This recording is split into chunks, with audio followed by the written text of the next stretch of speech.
Բարև ձեզ։ Այսօր խոսելու ենք թափառող կենդանիների խնդիրների մասին, զրուցելու ենք իրավաբան եւ նաեւ կենդանասեր Մարթա Մելիքսեթյանի հետ, շնորհակալություն հրավեր ընդունելու համար։ Ես եմ շնորհակալ հրավերին։ Եվ այսպես ինչ վիճակ է հանրապետությունում, խնդիրը թվում է համակարգային լուծում չի ստանում, օրենսդրական կարգավորումներ կան, բայց այսպես թե այնպես խնդիրները չեն լուծում։ Ինչու են շատացել կենդանիները, թափառող կենդանիները, անտուն կենդանիները, ինչպես դուք եք սիրում ասել։ Ես անկեղծորեն թափառող բառը չեմ սիրում։ Ես այդ կենդանիներին անվանում եմ առանց խնամքի մնացած։ Թափառող կենդանիները դրանք նախկինում տանը բնակված կենդանիներն են, որոնցից հրաժարվել են։ Իրականում կենդանու խնամքը դա բավականին պատասխանատու, ժամանակատար եւ ֆինանսական առումով եւ ժամանակային առումով բավականին ջանքեր է պահանջում եւ ոչ բոլոր ընտանիքներն են իզորու կենդանուն բերված օրվանից, ընտանիք բերված օրվանից մինչեւ կյանքի վերջ խնամել։ Հավատացեք բոլոր կենդանասերների եւ կենդանի պահողների մոտ այդ ճգնաժամային պահերը լինում են, երբ որ իսկապես դու զգում ես, որ քո ամբողջ առօրյան կենսակերպը պետք է հարմարեցնես կենդանուն եւ ոչ բոլորն են կարողանում դա այո չեն կարողանում եւ դրա համար մենք ունենք այսօր թափառող անտուն մնացած առանց խնամքի մնացած կենդանիների աճ, բացի այդ կարգավորված չի բուծարանների եւ բուծողների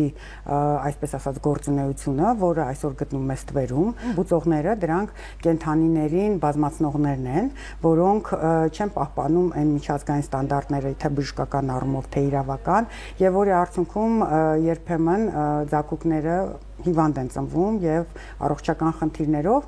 եւ քանի որ չի ստացվում իրենց իրացնել, սպառել, բնականաբար այդ կենդանիները հայտնվում են դրսում, փողոցում։ Երկրորդը ստերջացման ծրագրերի մասն է խոսքը։ Իհարկե վերջին մի քանի տարիների ընթացքում Երևան քաղաքում մենք նկատում ենք այն տենդենսն ենք տեսնում, որ կենդանիների թիվը պակասել է։ Եթե մենք արձանագրում ենք Երևան քաղաքում թվի աճ, դա կենդանասերների մարզերից շուն բերելու արդյունքն է։ Այսինքն, եթե կենդանասերները հայտնվում են տարբեր մարզերում, տեսնում են, որ կան ձակուկներ արկղով կամ թափառող կենդանի, խղճահարությունից դրդված բերում են Երևան, որովհետև Երևանի փողոցներում կենդանասերները ամեն դեպքում կերակրման գործընթացը իրականացնում են, ասեմ Երևան քաղաքը պայմանականորեն կենդանասերները բաժանել են մասերի եւ ամեն կենդանասեր պատասխանատու է իր, այսպես ասած, տարածքում գտնվող անտուն կենդանիների կերակրման, բուժման, պատվաստման համար կարծում եմ, որ ըստ էության կենդանասերները իրենք նաև խնդիր են ստեղծում փաստորեն մյուս բնակիչների համար, փաստորեն թափառող կենդանիները շատանում են, որոնք ոչ բոլորի նկատմամբ են բայրացակամ կենդանիների նկատի շները հատկապես եւ ձմեռվա ամիսներին հատկապես ցուրտ մութ եղանակներին վտանգավոր են դառնում վերջերս նույնիսկ ականատես եղանք մի դեպքի, որ մարզերում, գյուղերում էր տեղի ունեցել, երեխային էին վնասել եւ երեխան թույլ տվեք ձեր հետ չհամաձայնել։ Նախ ես ինչքան որ տեղեկացված եմ, ձեր ասած դեպքով քրեական վարույթ է նախաձեռնված եւ դեռևս վերջնական որոշում կայացված չի քրեական վարույթով, այսինքն դեպքի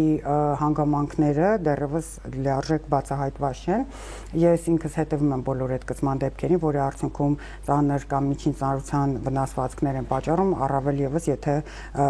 մահ է պատճառվում որևէ անձի, անկախ նրանից երեխա է թե չափահաս, բայց թույլ տվեք ձեր հետ չհամաձայնել, որովհետև իրականում դրսում ապրող կենդանիները այդքան վտանգավոր չեն, ինչքան որ տեր ունեցող կենդանիները, որովհետև դրսում ապրող կենդանին առհասարակ կենդանուն մարդն է սարքում ագրեսիվ, մեծ մասամբ իհարկե մենք պահպանում ենք այն 5%-ը, 100-ից 5%-ը, որ կենդանին նաև կարող է իր բնավորությունից ելնելով կամ ոչ երջանիկ ոչ սոված լինելու արդյունքում կենդանին չի հարձակվի հիմնականում դրանք նախկինում ուրեմն բռնցքային ենթարկված կենդանիներն են օրինակ եթե դուք նայեք վիճակագրությունը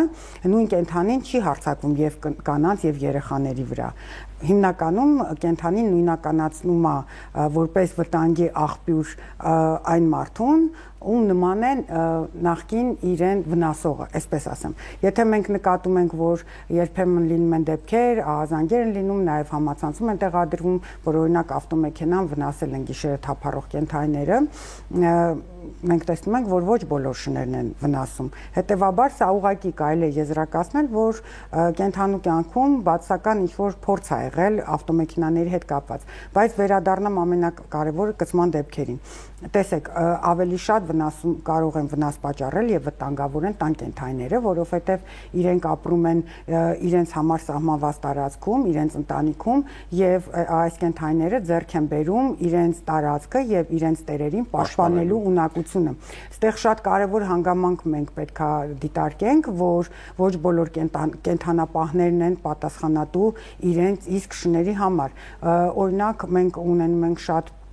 կորած կենթանիներ եւ հիմնականում կենթանիների հիմնականում տոկոսային բարձր հարաբերակցությամբ կորում են ինքնազբոսանքի արդյունքում, այսինքն մենք ունենք իրականում մենք օրենք չունենք, որը լիարժեք կկարգավորի այս հարաբերությունները, այս պահին ազգային ժողովում քննարկվում է կենթանիների նկատմամբ պատասխանատու վերաբերմունքի մասին օրենքը, բայց դա դեռևս նախագիծ է, ներառում է եւ դաժան վերաբերմունքը, եւ կացարանների աշխատանքը, եւ հանրային վերահսկողության հետ կապված հարաբերություններն է կարգավորում բավական ծավալուն օրենք է, իհարկե ես ուսումնասիրել եմ որպես իրավաբան այդ նախագիծը եւ մինչեւ այս շաբաթվա վերջը ներկայացնելու եմ իմ դիտարկումները, լրացումները եւ առաջարկությունները։ Իսկ ինչու է նոր քննարկվում դա վաղուց, եթե չեմ սխալվում, 2019-ից որոշում կար, որ պետք է դաշտը պետք է բարելավել եւ թափառող կենթանիների հարցը պետք է համակարգային լուծում ստանա։ Տարանները լիազորված են վերահսկել, իմանալ, թե իրենց տարածքում օրինակ քանի մարդ է տան մեջ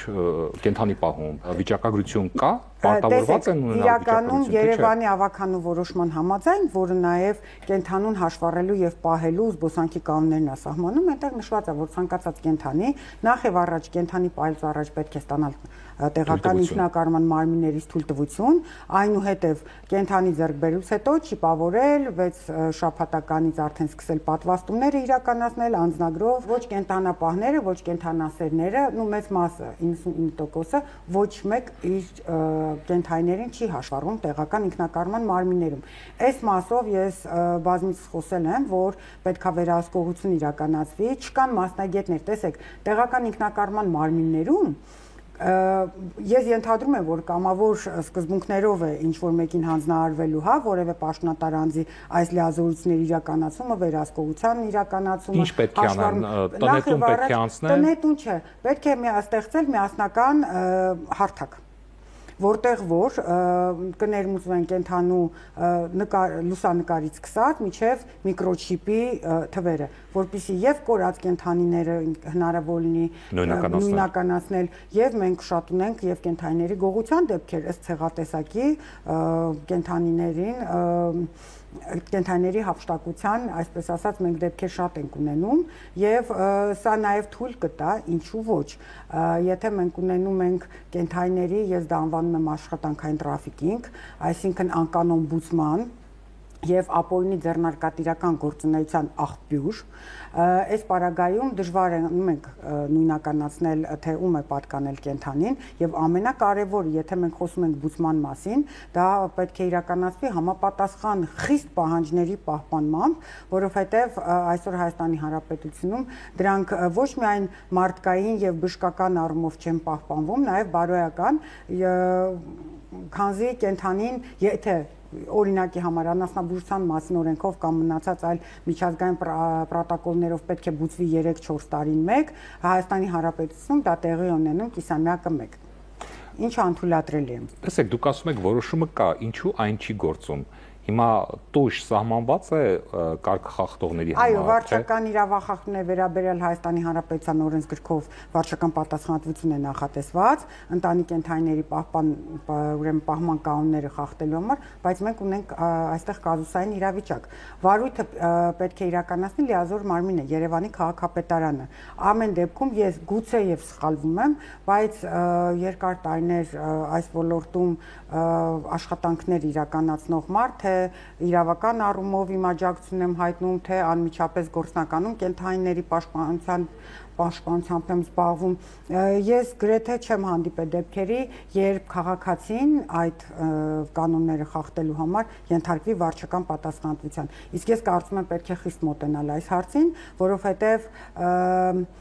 պատասխանատվության բացակայությունը ծնում է նոր խախտման դեպքեր։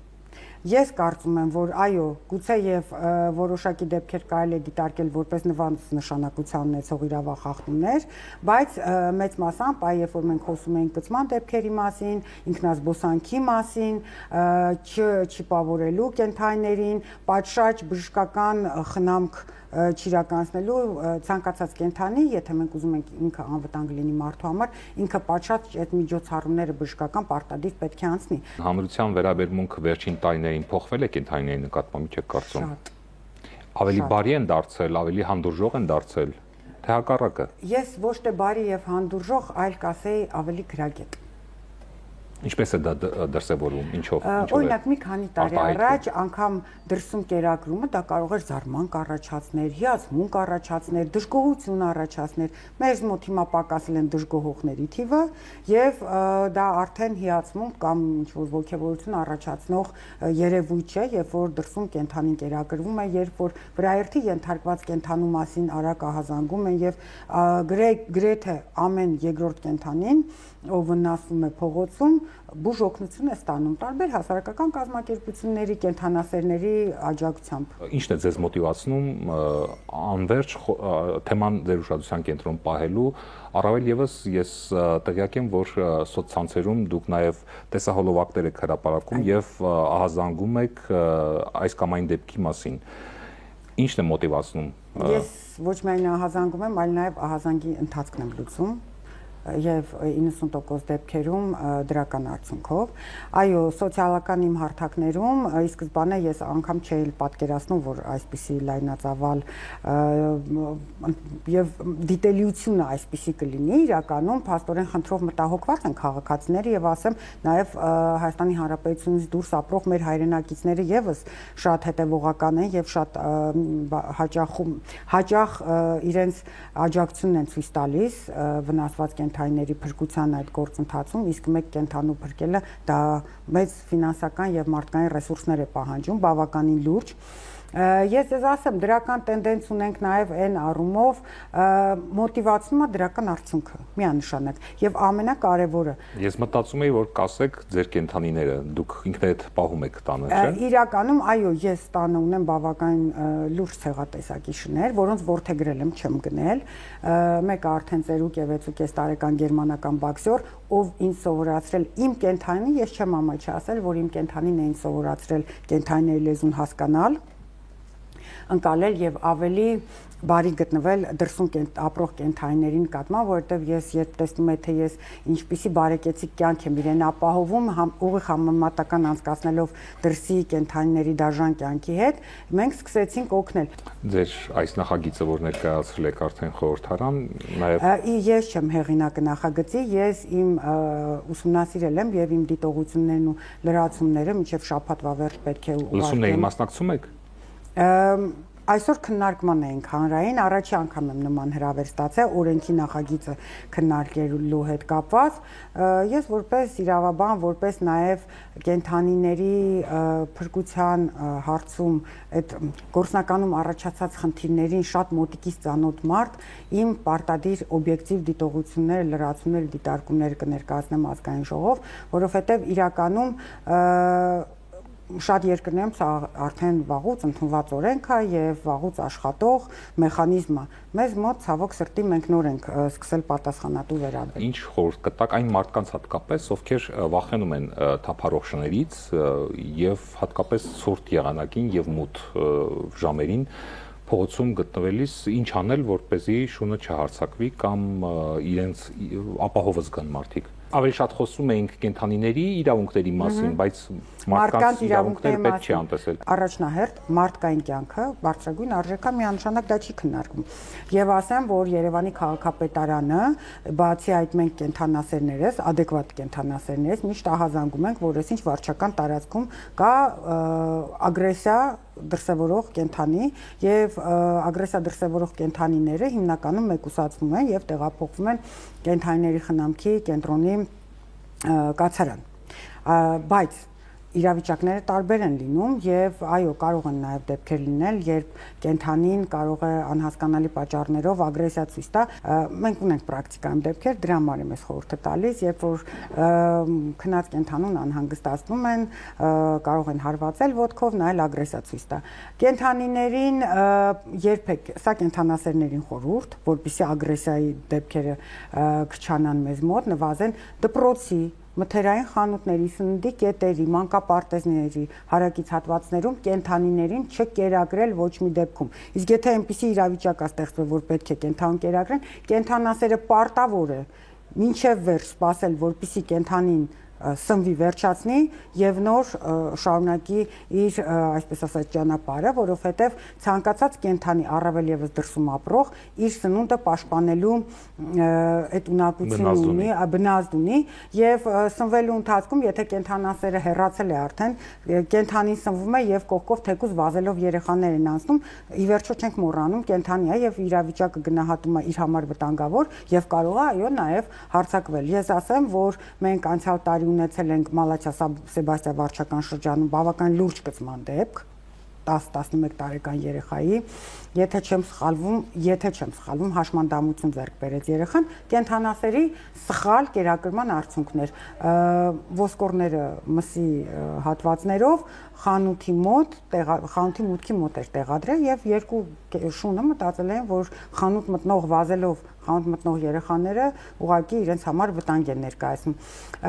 Իրականում Երևան քաղաքում հիմա որոշ վարչական շրջաններում կա խնդիր թափառող կենդանիների ոհմակների հետ։ Եթե կենդանին ոհմակով չի, նա չի հարձակվում։ Մենք ոհմակների դեպքում ենք ունենում նման խնդիր եւ պրակտիկ խորհուրդներ գետնից ոչ մի բան չվերցնել, չփորձել հարվածել, այսինքն ակտիվ շարժումներ չանել, որը կենդանին կդիտարկի իր համար վտանգավոր եւ վնասակար եւ ստիպված ինքը պաշտպանվելու, կենդանին հարձակումը պաշտպանվելու նպատակով, ոչ թե նեղացնելու, սա պետք է տարանջատել։ Շնորհակալություն մեր հարցերին պատասխանելու համար։ Հիշեցնեմ, մենք խոսում էինք թափառող կենդանիների խնդիրների մասին, զրուցում էինք իրավաբան եւ նաեւ կենդանասեր Մարտա Մելիքսեթյանի հետ։ Ցտեսություն։